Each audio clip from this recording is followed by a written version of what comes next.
നിങ്ങൾ ഇപ്പോഴും ഈ ഒരു കട്ടിംഗ് ബോർഡാണ് യൂസ് ചെയ്യുന്നത് ആണെങ്കിൽ പെട്ടെന്ന് തന്നെ മാറ്റിക്കോ, ക്യാൻസർ ഒന്നും ചാവാൻ നിൽക്കണ്ട. ഞാൻ ചുമ്മാ പറഞ്ഞതല്ല കേട്ടോ. ഇത് ബാംബു കട്ടിംഗ് ബോർഡാണ്. ഓരോ സിംഗിൾ പീസ് ഇങ്ങനെ ഒട്ടിച്ചിട്ടാണ് ഉണ്ടാക്കുന്നത്. അതായത് ഗ്ലൂ വെച്ചിട്ടാണ് ഒട്ടിക്കുന്നത്. അപ്പം നമ്മൾ അത്രയും കെമിക്കൽസ് ആണ് കഴിച്ചുകൊണ്ടിരിക്കുന്നത്.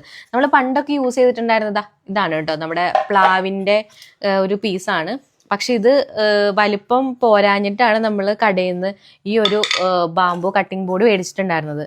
പക്ഷെ ഇപ്പോഴാണ് ഇത് അറിയുന്നത് ഗ്ലൂ വെച്ചിട്ടാണ് ഇത് ഒട്ടിച്ചിട്ടുള്ളത് എന്നുള്ളത്. പിന്നെ മാർക്കറ്റിൽ അവൈലബിൾ ആയിട്ടുള്ള ഒരു സംഭവമാണ് പ്ലാസ്റ്റിക്കിന്റെ കട്ടിംഗ് ബോർഡ്. അത് യൂസ് ചെയ്യുമ്പോഴത്തേക്കും ഒരുപാട് മൈക്രോ പ്ലാസ്റ്റിക് ആണ് നമ്മൾ കഴിച്ചുകൊണ്ടിരിക്കുന്നത്. അതുവഴി നമുക്ക് ക്യാൻസറും ഹോർമോണൽ ഇംബാലൻസും തൈറോയിഡും ഇങ്ങനത്തെ ഒരുപാട് സംഭവങ്ങൾ നമുക്ക് വരാം.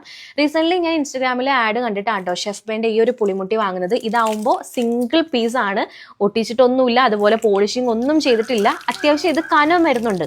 അപ്പോൾ നമ്മൾ വെച്ച് കഴിഞ്ഞാൽ വെച്ചോടത്തിരിക്കും, അത് അങ്ങോട്ടും ഇങ്ങോട്ടും ഒന്നും മൂവ് ആവത്തില്ല. പിന്നെ വേറൊരു അഡ്വാൻറ്റേജ് വെച്ച് കഴിഞ്ഞാൽ ഒരുപാട് കാലം നമുക്കിത് യൂസ് ചെയ്യാനും പറ്റും. നിങ്ങൾക്ക് വെജീസോ അല്ലെങ്കിൽ ചിക്കൻ അങ്ങനെ എന്തെങ്കിലുമൊക്കെ നിങ്ങൾക്ക് എല്ലാം ഇതിനകത്ത് കട്ട് ചെയ്യാൻ പറ്റും. ചില ആൾക്കാർ ചപ്പാത്തി വരെ ഇതിനകത്ത് പരത്തുന്നത് കണ്ടിട്ടുണ്ട്.